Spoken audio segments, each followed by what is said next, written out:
Still a little snow on the ground leaving this morning. Up early at the crack of 9 a.m. here on a Sunday for cars and coffee with my friends at Daly's United Car Group.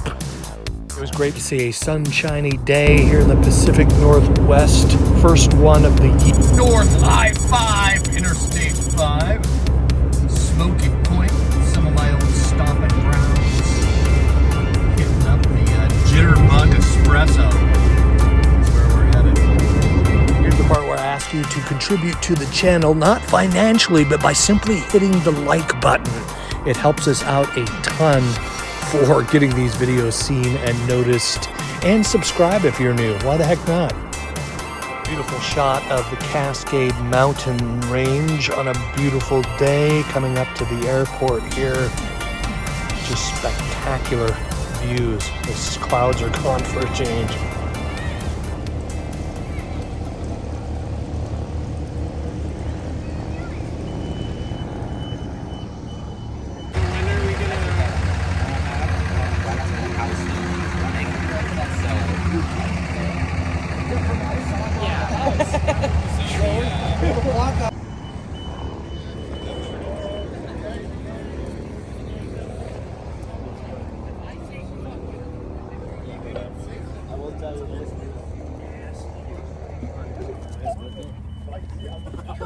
Hey, Delilah's chocolate lamp. I was reinstalling a jet engine on a 777. My height or...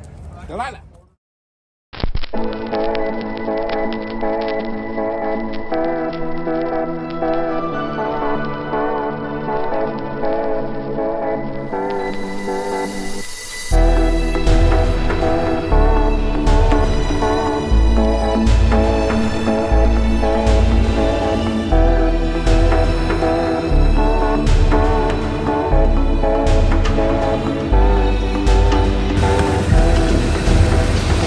There's a power distribution block underneath there that goes out on 3006s that can only be replaced by 2006. And if it's got progress going on good, if it's not progress, and the diagnosis for it took me 3.5 hours to figure out why the headlight was Did you see that smoke on his 6L? So this is the most affordable of the wide bodies. Now, understand, affordable for me is different than affordable for normal people. Right, exactly. And a guy that knows what he's doing. It's interesting to see a car like this, but it's even more interesting to see it from a guy like yourself who actually works in these cars. So, someone that read past page 3 in the owner's manual? Yeah, exactly. And that guy that knows that thing. Hey, I know a guy who knows it. Like, you are the guy that knows the thing. Yeah, I know all the things. I know plenty of things. Some of them not important. Why do you think it is that so many like master techs and guys like don't drive cars like this? I don't know. I'm not trying to be judgy. It's just interesting, right? It's kind of I'm both sides of the coin. So there's like two types of mechanics. There's guys that have the really nice cars, and that kind of society has this idea that they charge too much for the services. Exactly. But they're usually charging what's fair for their skill set. Then you have the guys that drive the hoopties. Okay, I have both of which. Right. I have the fancy car. She hides in the garage most of the wintertime, and then I've got my 2007 Dodge Charger. I paid for $4,000 cash. There's puking oil everywhere. I just fixed the major issues and drove it with a check engine light for 2 years. So it's kind of the mechanics don't like to work on their own stuff. That's true. It's like a chef, the last person they cook for. Well, this is like fine tuning an instrument, isn't it? It's like a guitar. It's almost completely different from what I do on a daily. What I do on a daily is I've got broken cars. Exactly. And I got to figure them out. This car's not broken. I can just play with this. It's much like my 79 Firebird. It's a different skill set. It's the fun of doing what I do, without the hassle of weird breakdown failures that come with daily driven cars at over 150,000 miles. So I got to deal with like broken old components. I mean, I get enough of that on my own. Now, some people don't like to wrench outside of work either. Like it's a physically demanding job. It's not easy. It's expensive. You need a lot of tools. I personally have a $35,000 toolbox. It's like 12 feet wide from Snap-on. That is filled with tools, special tools stuff, and a service car. It's got all my general service stuff. I don't have the responsibilities a lot of people have as well. I'm almost 30. I have no kids. I'm not married. I got my own place. That's the thing, too. I have my toys. And I also like to wrench. I've always found it therapeutic. That's why I got into this. That's why I do this as a career. Most people do it for the money. And they really don't want to work after work. I don't blame them. I'll work all day. Everybody's different. Yeah, everyone's different. I'll work all day, go home, turn on some music, and start working on my Firebird or messing around with my Challenger or something. Because it's my toys. It's not the same skill set. It's the same as me, like, working on my bike. Exactly. Yeah. So that's kind of I hope that answers your question. Yeah. Absolutely. Thanks, man. Thanks again. My cost was about 20 grand less than the average person. Because you work for the... Because I work for Dodge. That's I didn't right. pay markup. There's a $10,000 markup on these new. Yeah. They were extremely restricted. They only produced a little over 3,000 wide bodies in total for the 2019 model year, so they were about as restricted as the dealers were. 3003. Wow. And the parts on this car's been wrecked one time. Oh, yeah? Teenage girl. Oh, no. Cell phone, not paying any fucking attention. Took out the entire left quarter of my car. Wow. She stuffed it into the 5th crumple zone. Did you buy it like that, or did you buy it? Oh, okay. I PDI'd this when she came off the truck. I also broke 100 miles an hour before I had 10 miles on the odometer. Oh, wow. Nice. I also got blacklisted for doing ESRT PDIs because I did a burnout leaving the dealership. Really? And the general manager saw. Oh, no. Yeah. Needless to say, That's cool, though. You're going to get in trouble. That's worth it. Exactly. Well, I got up on the back 22 to go back to the dealership. Like, there's no cops, there's no traffic. It's 5 in the afternoon on a Friday. Yeah. And I couldn't get track mode, but put it in sport, and I decided to open it up. Oh, yeah. And I was doing like a $110 going down 522. Car's got like 6 miles on the odometer.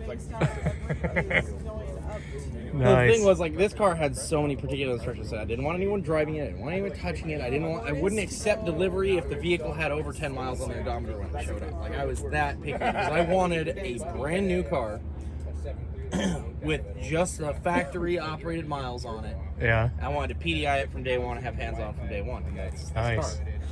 And to be honest, I'm really happy with it. The shitty part is, like, I really wanted the green, but it's kind of that. You ever have a color that you're like if you buy one thing in that color, you wish you had it in the other color. If you buy the other color, you wish you had it. That's Buyer's remorse for the rest of your life. Sublime Green. They actually made 169 Sublime Green ones because they opened up ordering in late February, which is about 4 months after this ordering. If you're going to name it green, if it's going to be green, that's a cool name, though. Yeah, it's one of my favorites. We actually had one.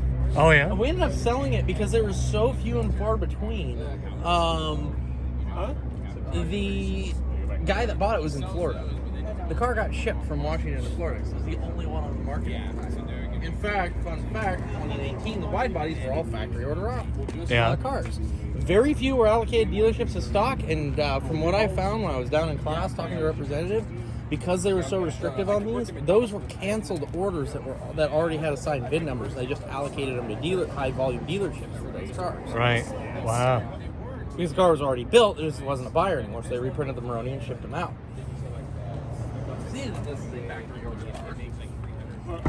These stripes are not stock. I designed these for this car. So I wanted the user to work there. Cool. That is the wrong sheet.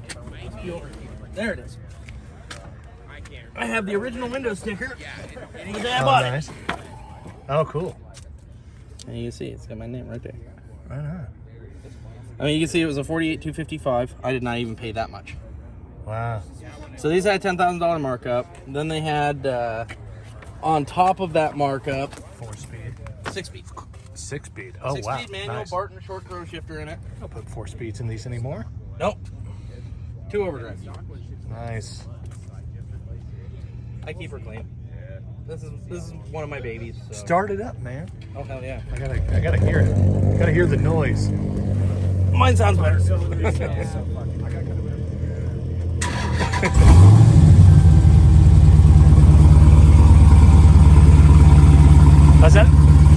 That's not the custom. That's Black Widow. Okay. Nice. Well, that's a little more than just the exhaust. Yeah. I decided to redial the airflow dynamics of the car because they're horribly restricted from the factory. So we kept the 2-inch pipe diameter. In fact, the factory pipes are really good on these cars. So we cut the mid mufflers out, created free flow back here, then put Black Widow neighbor haters on the back, which gives the back end some... Neighbor haters? That's what they're called, Black Widow love it. neighbor haters.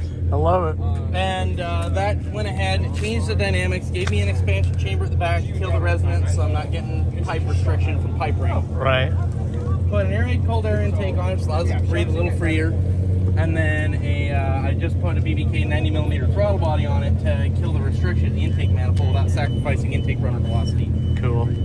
That made a lot of difference. Yeah. This car has some trouble hooking up now. She's not particularly happy with the tires that she has. Oh, yeah? I'm currently sitting on, I think, a 4.50 to 60, and I know I was spinning when I did that. And so what I'm going to do is I'm going to change these out for a set of Vulcan and Zenith FK 510s. And I have those on my autocross car, too. Cool. And they're just back-ordered like hell. And I'm going to put those on this car, and that should make it a lot stickier, be able to handle a little, hook up a little bit better. This thing's actually well built. They're pretty hard to rein in. Nice. They're very powerful. You're looking at 485 crank horsepower, which on a Scat pack and a manual translates to about between 410 420 of the wheels. That's right. Plus, I've just made it more efficient. The simple fact is I'm definitely getting a lot more torque out of this engine, probably a good 30 foot-pounds more from stock, and it's busting the tires loose much earlier. Nice. Just dialed it. I'm looking at Dialed it in a little better. I'm looking at getting a Diablo ECU. I actually got the cam specs for these engines. These engines are very aggressive. They have a very aggressive cam. Right. They don't sound like it though. That's a 531 lift. That's like 212 at 50 thousandths lift, tappet lift.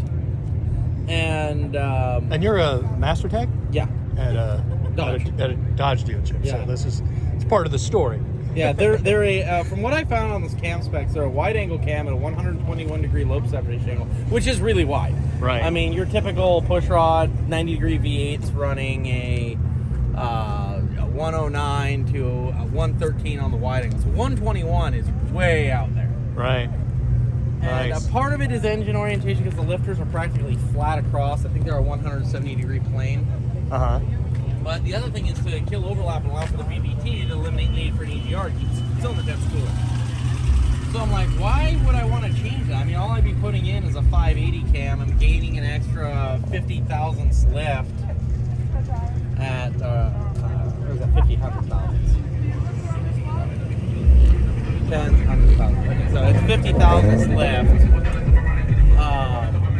And I'm going from a 121 to a 111, which means I got to lock out cam phaser or it'll fucking smoke the engine.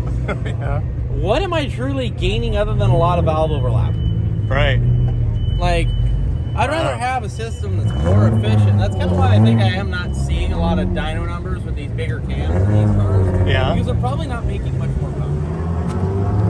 I think It's not worth it. the reality is I got a buddy that's got his isn't as refined as mine. His car is much more raw. Yeah, he has a cold air intake. He's got a stock throttle body. He has not the best done exhaust. And he got his computer, he got an aftermarket Diablo Sport ECU, got it tuned, and he was making 503 in the tires. Wow.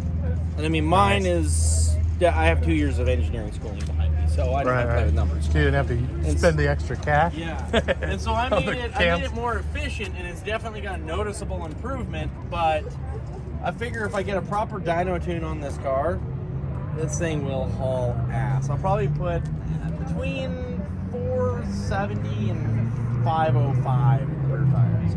Wow. Thanks for sharing, Travis. Not a problem. Yeah, man. I'm a big car guy. I grew up doing this. I get There we go. Thanks again for sharing the car, and like and subscribe. That's what we all say. Hey, Appreciate it. Sweet. not a problem, man. Sweet freaking car.